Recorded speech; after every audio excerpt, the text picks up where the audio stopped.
Mungkin banyak sekali teman-teman yang ketika login ke akun SSCSN awalnya muncul link pengisian DRH dan juga pemberkasan 2024. Namun tiba-tiba ternyata untuk link pengisian DRH ini hilang di akun SSCSN.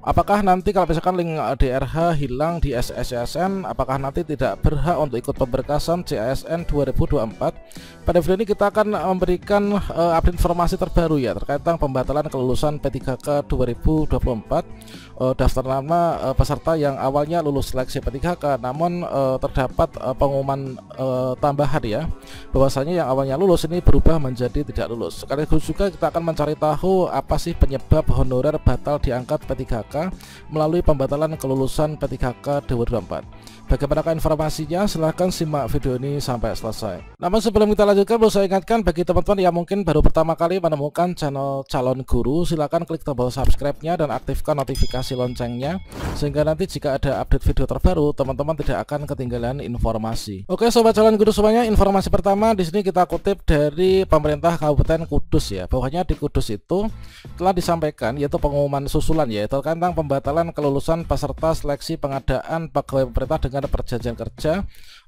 untuk P3K teknis dan juga P3K guru ya tahun 2024. Nah, kalian nanti bisa cek untuk di instansi masing-masing, cek secara berkala apakah ada pembatalan kelulusan ataukah tidak.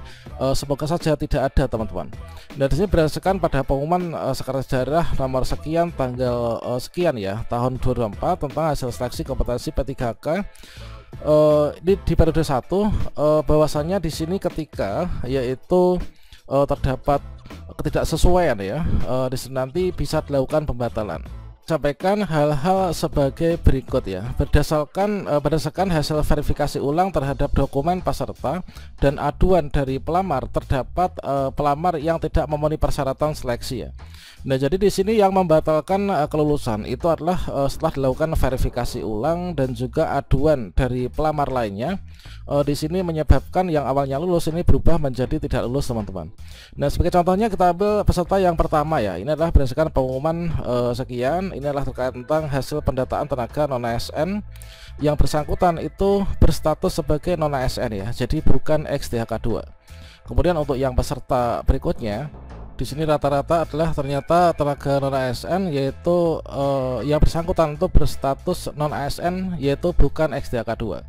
Kemudian berikutnya ini adalah berdasarkan dari dokumen yang dikeluarkan oleh Kepala Satuan Polisi Pamong Praja ya. Ini adalah sebagai contohnya yaitu berita acara pemeriksaan tanggal 30 Desember yang bersangkutan ternyata telah melakukan pelanggaran disiplin berat ya sebagai tenaga non-ASN. Dan di sini juga surat pemutusan hubungan kerja ya, yaitu tanggal sekian ini teman-teman. Nah, kalau misalkan di Kudus ini terdapat ada 5 ya peserta yang awalnya lulus ini berubah menjadi tidak lulus. Kalau misalkan di instansi Kementerian Agama ini juga menyampaikan yaitu pembatalan kelulusan peserta seleksi P3K yaitu untuk tenaga honorer XDHK 2 dan juga non-ASN yang terdaftar di database BKN. Nah, kalau misalkan di sini ini ada lumayan banyak ya kalau misalkan di Kemenak itu teman-teman. Ya benar, kalau misalkan di P3K Kemenak ini terdapat ada 24 peserta ya yang dibatalkan kelulusannya. Jadi mengapa di sini dibatalkan? Yang awalnya lulus menjadi tidak lulus adalah kalau misalkan kita kutip dari Kudus tadi ya. Ini adalah berdasarkan dari Permen Pan RB nomor 6 tahun 2024 tentang pengadaan ASN yaitu PPK itu harus mengumumkan pembatalan kelulusan pelamar yang sudah dinyatakan lulus oleh PPK. Dalam hal apa? Yaitu pelamar tidak memenuhi persyaratan seleksi ya. Nah, ini. Kemudian peserta yang tidak memenuhi persyaratan sesuai dengan sebagaimana dimaksud di angka nomor 2 ini dibatalkan status kelulusannya dan tidak berhak mengikuti proses selanjutnya. Jadi awalnya yang di sini itu lulus kemudian dibatalkan lulusannya, ini tidak berhak untuk mengikuti proses selanjutnya. Dalam hal ini adalah tidak bisa untuk melakukan pengisian DRH dan juga melakukan pemberkasan teman-teman. Nah, selanjutnya nanti kabar gembiranya itulah bagi teman-teman yang mendapatkan peringkat atau urutan nilai di bawahnya yang tidak lulus ya dibatalkan, ini nanti bisa mengisi ya yaitu sebagai pelamar pengganti ya, yaitu peringkat tertinggi ini. Jadi nanti akan terjadi juga perubahan status kelulusan di SSCSN yang awal yang nggak lulus ini bisa menjadi lulus ya. Dan di sini kita cari informasi lebih lanjut ya terkait tentang yang di Kudus tadi, yaitu ada 5 honorer lulus P3K 2024 tidak berhak untuk mengisi DRH. Nah, penyebabnya ini seperti apa? Seperti yang kita kutip dari JPNN Kudus, yaitu kelulusan 5 honorer peserta seleksi P3K 2024 tahap 1 di pemerintah Kudus ini adalah dibatalkan ya. Nah, 5 peserta seleksi itu yang dibatalkan kelulusannya mendaftar di formasi teknis dan juga guru. Mereka dibatalkan kelulusannya karena berdasarkan hasil verifikasi ulang disimpulkan tidak memenuhi persyaratan ikut seleksi P3K tahap 1. Nah, 4 dari mereka ternyata bukan masuk kategori honorer K2 ya. Nah, dari kelima peserta seleksi pengadaan P3K itu 4 orang diantaranya berstatus sebagai pegawai non-ASN bukan tenaga XTHK2. Ini kata Kepala BKPSDM setempat ya. Dia menjelaskan berdasarkan hasil verifikasi ulang ternyata sesuai surat pengumuman Bupati Kudus tanggal 3 Oktober tentang hasil pendataan tenaga non-ASN. Ini adalah keempat orang itu berstatus sebagai pegawai non-ASN ya, alias di sini bukan sebagai XTHK2. Nah, lantas mengapa bisa ikut seleksi dan masuk honorer kategori 2? Nah, Pututi menjelaskan ya, sebelumnya memang masuk dalam honorer kategori 2. Namun di sini dalam perjalannya waktu dianulir ya, sehingga yang bersangkutan masih memiliki nomor registrasi THK2 atau honorer K2. Akan tapi ibu dia secara administrasi yang bersangkutan tidak masuk kategori THK2 ya. Hal itu dibuktikan dari hasil verifikasi ulang dengan oleh tim panitia seleksi ya, dengan menunjukkan bukti administrasi pendaftarannya dengan data THK2 yang dimiliki oleh Pemkab ya. Inilah tidak masuk. Mereka justru ada di database atau basis data THK2 Badan Kepegawaian Negara sehingga tidak masuk THK2 yang memang menjadi prioritas untuk diangkat P3K 2024 ujarnya. Adapun satu honorer peserta seleksi dibatalkan kelulusannya karena bersangkutan itu melakukan pelanggaran disiplin berat ya.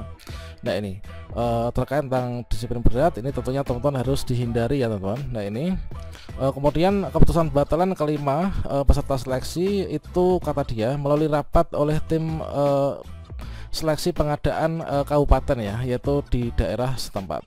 Misalkan kita cek di surat edaran Kemenak terkait tentang pembatalan, ini adalah seperti yang disebutkan pada huruf E ya.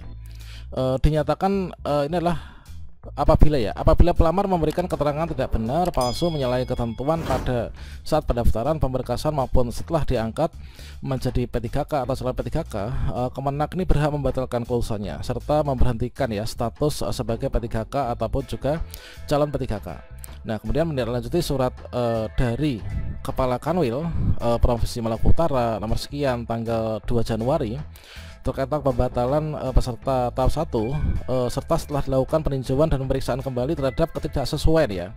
Ternyata terdapat ketidaksesuaian persyaratan atas dokumen surat keterangan yang dimiliki bidang kerja ya yang diunggah oleh peserta yang mengakibatkan pembatalan kelulusan P3K yang tercantum pada lampiran pengumuman ya. Nah, jadi tentunya sebagai bahan referensi juga bagi teman-teman pelamar P3K tahap 2, yaitu untuk surat pengalaman kerja itu harus relevan ya, antara jabatan yang kita lamar dengan pengalaman kerja kita itu harus relevan ya. Kalau misalkan tidak ya nanti kalau misalkan lulus pun itu juga dibatalkan seperti ini. Nah, semoga saja subscriber channel calon guru nggak ada ya yang dibatalkan. Mungkin kalian dibatalkan, silahkan tinggalkan sejak kolom komentar, nanti kita diskusi seperti biasa ya.